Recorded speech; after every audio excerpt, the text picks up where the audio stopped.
Good evening to each of you joining us for this session in the World's Principal Leader Series, sponsored by the Stephen R. Covey Leadership Center in the John M. Huntsman School of Business at Utah State University. I'm Professor Boyd Craig, and I'm joined from England by my co-host and co-professor, Lord Dr. Michael Hastings, a distinguished member of Parliament in the UK House of Lords. Our special guest this morning is Professor James O'Toole.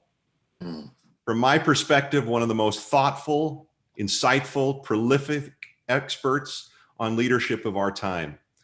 With 18 acclaimed books and counting, we're so honored to have you with our great students who are eager to learn from you. Our warmest welcome to you, Professor O'Toole. Thank you very much for inviting me. Wonderful. Well, we're eager to jump right in and learn from you, and particularly with focus on your latest book, The Enlightened Capitalists. As a backdrop to your work in this book, would you just take a few minutes to share with our students a little bit of your story, just highlighting a little bit of your upbringing, your education, your work in the federal government at USC and at Aspen Institute, just so they get some context for your work in the books that we'll be focusing on today? You know, I'm not so sure that, biography is destiny in my case.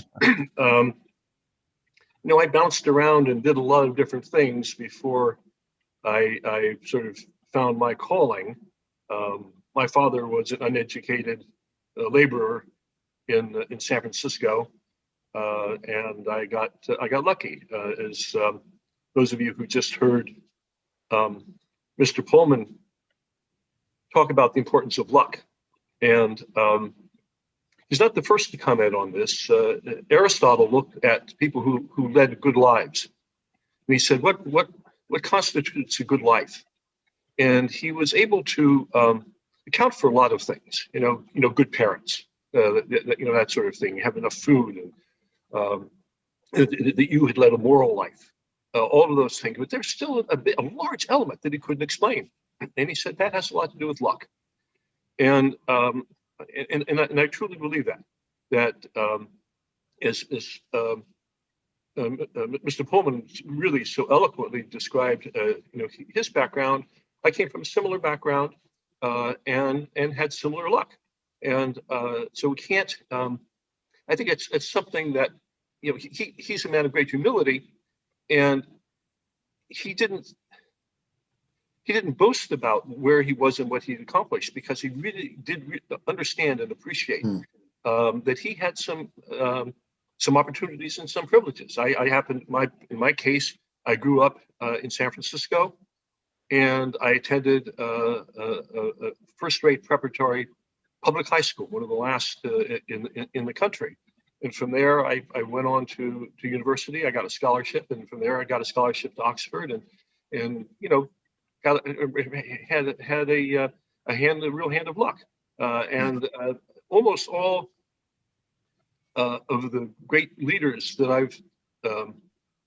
I've studied have had an element of luck, both good and bad, by the way. Right? Because you can be a good person and do everything right, and still not be a great success, and still have terrible sadness in your life because you've had bad luck. And I think we just can't ignore that factor in terms of leading, of being a good leader or leading a good life. Wonderful. Thank you so much.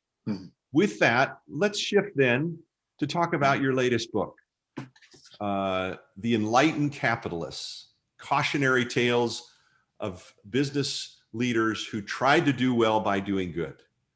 Would you share perhaps your main thesis and perhaps any stories of these leaders you wish to from your book? About 50 years ago, I became interested in companies that were doing things differently. And what I meant by that was companies where the leaders were outliers, in which they had made some unusual commitments, particularly to their employees, where I started. And I was able to, in the early 1970s, document many cases of companies that had gone out of their way to empower their workforce, to stress the development of their workforce. People who, in terms of sharing both the power of decision making and also the ownership and the profits that came from those companies. And from there, I started looking at some of those companies, and I found that they did other things as well. Quite often, they were the ones who cared about the environment. They were the ones who cared about their host communities. And usually I found a kind of a package of things there that were very attractive. And these leaders had several things in common. First of all, they all practiced a single or adhere to a single moral principle or ethical principle, which is respect for people. That is respect for all people. That comes in the eyes of some of these people. The imperative to do that comes from God. If you are a humanist, as I am, it comes from the fact that we're all human beings and we are all created equal. And these leaders acknowledge that. And although some of those leaders had come from very privileged backgrounds, they often hired people who had not had the opportunities they had, but they treated them as equals, and they did everything they possibly could to develop all of their capabilities. And so that these organizations became almost institutions for human development. They're actually words that were used for the first time by Robert Owen in Great Britain in around 1815. And he saw his company as an engine by which he could take people who were in the midst of the Industrial Revolution were leading terrible, terrible lives. And he wanted to enrich those lives. And he found that within his employees, they all had tremendous potential. And he thought that it was his goal to create an organization in which all those people could achieve as much of that potential as they possibly could. And that was present, by the way, that value, or set of values, in a whole host of leaders that I studied in Britain and in the United States from 1815 to the present day. And Lord Leverhulme, who was mentioned earlier, who was William Lever, the founder of Unilever, probably took this farther than almost anyone ever had. He did this in the late 1880s, in the early part of the 20th century. He had a body of employees who were basically uneducated. Mm-hmm. And he felt that it was his duty to give them the education that they had not had. He was one of the first people to introduce an 8-hour workday. And at this time, a lot of people were working 12, 10 hours. He reduced it to 8. And after a while, as his company became more profitable, he said, I'm going to make it a 6-hour workday with the understanding that everybody will go to class for those other 2 hours. So he provided schooling for everybody for 2 hours. And he let them choose what they wanted. They could learn foreign languages, they could learn science, they could learn about accounting, they could learn to play the piano. He offered them a full range of activities. And he felt that these people who worked for him had never seen the world. So he would take large groups of them from England. He would take them to Paris. He would take them to Amsterdam. He would take them to Brussels, and he would introduce them to other cultures. And so one of the most amazing things that Lord Leverhulme did was he introduced those values and practices in the holdings that the company had in what was then called the Belgian Congo. Now, the Belgian Congo at that time was probably the worst place, the worst colonial empire in the world. The king who had been there treated it as his private fiefdom, and he treated the Black Africans who were there literally as animals. I mean, they shot them for game, right? It was terrible. When that king died, his nephew became the king and invited Lever into the Congo. And what Lever did for 18,000 Africans, he introduced the same practices that he had pioneered for his British workers and his workers ultimately around the world. In terms of having people get decent housing, to have plumbing, to have hospital care, to have education for their children. He brought all those things into Africa. And this was in the early 1900s. And so this notion of human development, it just sort of runs through all of these people that I've studied. Really commitment to allowing and enabling their workforce and everyone who they touch to develop their talents to the full. Tremendous. You know, one of the interesting threads as I study your book of the stories of all these leaders is that much of this enlightened, inspiring work was centered in the leader, the person themselves. And as the organization went on in time, as the next generations follow, either because the company went public or because it went to the next generation, often the work and passion and focus on giving, on creating these more positive working environments, of benefiting the growth and potential of their employees, they tend to wane or go away or be rejected by a subsequent leader. Why is that? Why is it the efforts of these leaders typically, in your view, has not been sustained? Well, let me just put a couple of numbers on that, Boyd.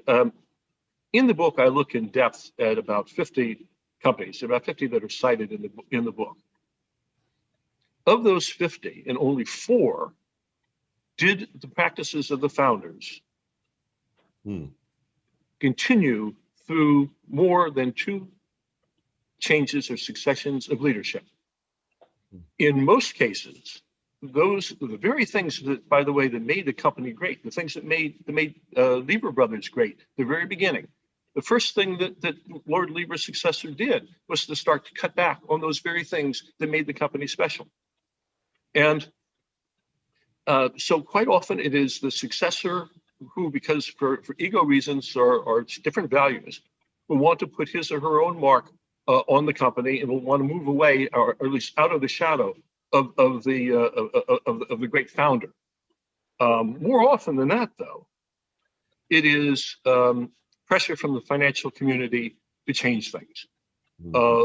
Lord Leverhulme, William Lever, lost control of his company when he got into some financial trouble. And it was an absolute perfect storm. And one couldn't imagine so many things going bad at the same time, but they did. The company was a bit overextended, and his creditors started calling in the loans. And pretty soon he lost control of the company, and the value was left. So it is often through pressure from the financial community, or often it could be a hostile takeover or merely just a merger. And as we know, there's no such thing as mergers in business. There are takeovers. One company always dominates. And usually the company that dominates is the one that has the ear of Wall Street or the city in Britain. And those when those happen, those values tend to go very, very, very, very quickly. So it's not a happy story. And what is amazing about Unilever, because I'd like to come back to that for the students who heard Mr. Pullman, which was, by the way, one of the most impressive things that I've ever seen. He's one of the most impressive men. What was amazing about Pullman is that he went back to Lever's values, and he said, the company went wrong, in the early 1900s. And what I'm going to do is I'm going to restore those things that Lever did. For example, Lever was committed to treating men and women employees as equals, and in particular paying them the same and promoting them the same. And he also made women partners in his company. And one of the first things that Pullman did, he says, that's right. And he swore that he was going to have half of the managers and half of the executives in the company were going to be women. So he went back to those values. And But the sad thing about this story, and this did not come out in our discussion with Mr. Pullman is Mr. Pullman suffered pretty much the same fate as William Lever. He retired, Mr. Pullman did, but he did not retire willingly, right? He was pushed out. He was pushed out by the financial community. And the financial community was not satisfied with the fact that Unilever was a profitable company. It was a very profitable company. And everything that he said about his financial success was right. But in terms of the financial community, they were not profitable enough. Right? And that has been the problem in many of these cases. And when they're viewed as not profitable enough, the thing that is blamed are the social activities that are seen as peripheral to what the financial community cares about, which is maximizing profits for shareholders. And so that has been the real pressure, on people like Pullman, who have tried to do good, while doing well, and it's a story that has repeated itself constantly. I have, 46 of those stories, unfortunately, of people who've really done wonderful things, but it just didn't last. And I suppose the good news in this is that every generation produces a number of people like Pullman who are willing to swim upstream and who have such tremendous moral courage that they say, I'm going to do the right thing, even in the face of the fact that I know that my chances of success in the long run are not great, but nonetheless, I'm still going to do the right thing. And that just came across so strongly in what Pullman was saying. And it comes across all the stories of the people, like Robert Owen and William Lever, who go back back 2 centuries. Lord Hastings, would you like to ask some follow-up questions about this conversation with Mr. Pullman? Yes, indeed. And if I may, to you, Professor O'Toole, you make the point in the opening chapter of your book, Why It's Hard to Do Good. You say that in some, members of the business committee seem more open than ever to the idea of expanding beyond their economic role.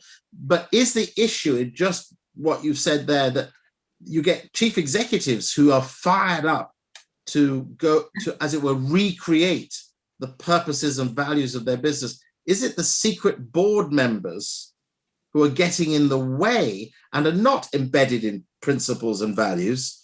Or is it the shareholders who don't understand that actually we need a different type of company today? Well, the members of the board believe that they're representing those shareholders. And so I'm not, institutional investors who are really the ones that count these days, they have a direct line into the board members, and the board members know what board members know what the investing community wants, what they expect. They're quite aware of that. But I do think that you are making a very important point, though, Michael, and I don't mean to sound like I'm arguing against it. Most of the business people who I know, the CEOs who I know, if given a free rein, I think most of them would probably do the right thing. I think most of them would follow Mr. Pullman. He's found, 25 who are willing to do it now, and my guess is that he could probably find several hundred others. But what they've done is that they've looked back and realistically they've seen what has happened to people who've tried to do what Mr. Pullman was asking to do. And they've seen that the half-life of the tenure in the executive suite is very short for the people who do not produce profits every quarter at the level that are expected by Wall Street. So the good news on the other side of this is that privately held companies don't have this problem. And most of the companies larger companies that I've studied that have been successful over a long time, 4 or 5 generations, are ones that are privately held. That is, that they are family owned, or they are owned by the employees, or they are owned jointly by the employees and the founder's family. And I have about 5 or 6 examples of those in the book. Perhaps the largest one of which is in Britain, which is the John Lewis Partnership, which is a department store chain that is wholly owned by the employees, by all of the employees, and has a constitution that directs the board to uphold the values of the founder and to serve not only the employees but customers and the host communities. And this has lasted, by the way, through at least a half dozen changes of leadership, and it's very, very impressive. If I may just ask you lastly, in the light of what you've said, how would you see that we could take these strong family-based principles and family ownership, how could we get that into the public market? Well, people are trying to do that. And I think Pullman really led the way. Every year, the CEOs of Davos and people who go to Davos say all the right things, right? So they understand, what really needs to be done. The Business Roundtable in the U.S., which represents probably the top, I think it's 125 or something like that, of the largest CEOs, came out with a statement of principles that would be very consistent with what Mr. Pullman is calling for. Unfortunately, if you look at the practices of those companies, very, very few of them conform with what was said in that document. But more and more, I do think that more and more CEOs recognize that in the long term, if corporations are going to succeed, they are going to have to be more socially responsible, and they're going to have to behave more ethically, and they're going to have to pay more attention, to the environment. And I think most of these people understand that. But as Lord Keynes said, in the long run, we're all dead. And if you're a CEO, your death, it comes when you're 65 years old, if not before, if you don't make, if you don't solve the Wall Street's insatiable need for short-term profit. Professor Craig. Thank you.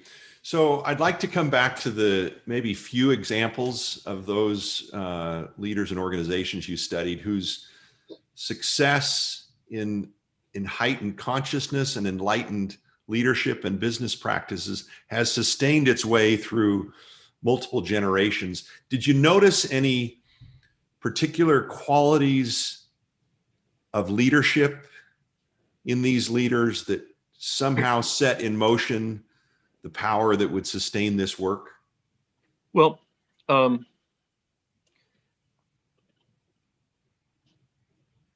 when the practices are personality based, that is, if the people in the company, and the customers, everyone believe that the good practices, enlightened practices of a company are merely the reflection of the CEO and the CEO's values, they're not likely to last. Mm-hmm. But if they are somehow part of the culture, and if there is a constitution that supports this, if there's a proper governance, a proper ownership structure, if all those things are put into place, then those practices are more likely to move on. A little company that I'm quite familiar with is called W.L. Gore and Associates, the makers of Gore-Tex. They're now on their fourth or fifth generation of leader, and they have built a whole variety of practices and governance procedures, of a form of ownership, that is not easy to change, or not one that one can tinker with in any way, and do damage to it without really damaging the real core of the entire organization. So it's sort of, you could say it's built into the DNA, built into the culture, but it's all done through structural and financial and legal means, to ensure this. Really kind of a remarkable company that nobody's ever heard of. It's the Alabama Cast Iron Pipe company, and it's in Birmingham, Alabama, in the deep South, in the U.S., which was probably if they could say there's any one city that had the worst race relations from historically up through to today, it's probably Birmingham. And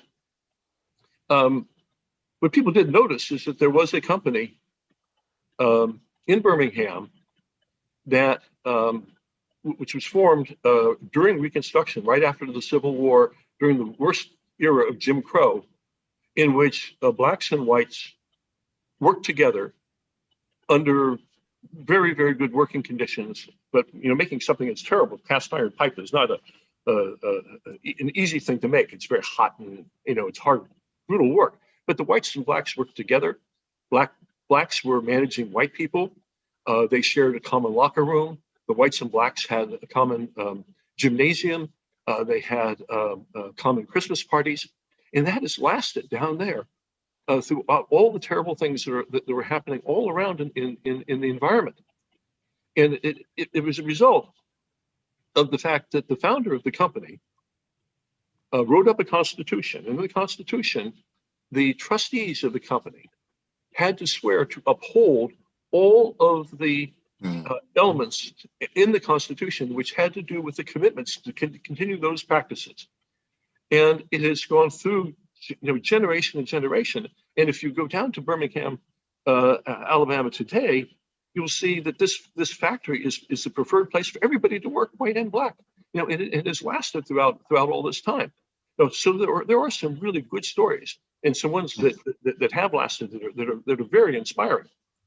And to the students here, just because I don't want to discourage anybody, but there is a movement today to charter companies in such a way that shield the board and the management from financial pressures, that is to do the wrong thing. And this movement is growing, and lots and lots of little companies now have decided that they want to preserve those values going forward. Now, the only company that of size thus far that has done it is Patagonia, which was mentioned earlier by Mr. Pullman. But as part of Unilever, Ben & Jerry's has a charter similar to this, even though it is a part of Unilever. So there is a movement afoot, particularly among young people, to find ways where they can work in business and at the same time lead good moral lives and not be embarrassed by or be forced to make decisions that go against their values or against the good of their communities or their employees. Wonderful. Well, in our final minute or two, as we look now at these fantastic bright-eyed students that are on the screen, who aspire to lead great lives and to lead successful organizations, notwithstanding the collective story you've presented of the difficulty of sustaining enlightened business practices, what advice would you give these students who aspire to be good business leaders who do well by doing good? Well, sort of following on with what I was saying, one is start your own business. That's probably the best thing that you can do. Then you're sure that the company that you create is one that reflects your values. The second is go to work for a small company in which you can have some say and in which the other top people in the company do share your values. The third thing I would say is if you do go to work for a very, very large corporation, you have to go with the full understanding is that you are just one person among what may be tens or hundreds of thousands of people. A lot of them don't share your values, and that you probably are going to find times in which the company will do things that you're uncomfortable with. So you do pay a price working for large companies. Now, when you also, if you work for a large company, you make more money, right? And you have other kinds of opportunities that are there for you. So it's a trade-off. We all have to make those kinds of trade-offs. But I'm just really impressed by by young people, like for example at Oxford University, where I was a student. There are a lot of young business students there, who are planning to be entrepreneurs with a very social bent, and who are being trained there in terms of how to run a company that at the same time does good and does well, because it's not an easy thing to do.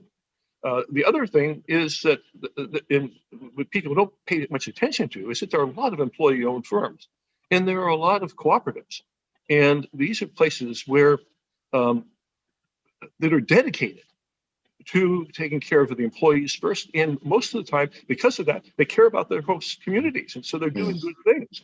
And actually, we're descendants of Robert Owen, who started the cooperative movement in Great Britain. And the cooperative movement is still quite alive, both in the U.S. and here. And employee-owned firms are very much alive here and in the UK.